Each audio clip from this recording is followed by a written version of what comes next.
ఓం జై శ్రీ మహాగం గణపతియే నమః. ఓం నమో జై శ్రీమన్నారాయణ. ఇవాళ మనము శ్రీ విష్ణు సహస్రనామములోని పూర్వపీఠికములోని శ్లోకములు విని నేర్చుకుందాము. Today we will try to read the Purvapītika slokas from Lord Sri Vishnu Sahasranamam and learn them.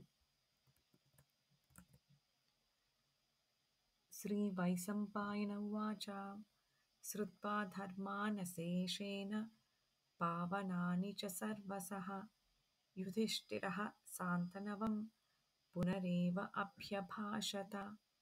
Yudhishthira Uvacha Kimekam Daivatam Loke Kim Vapyekam Parayanam Stuvantaha Kam Kamarchantaha Prapnuyurmanavaha Subham Ko Dharmaha Sarvadharmanam Bhavataha Paramo Mataha Kim Japan Muchyate Jantur Janma Samsara Bandhanat.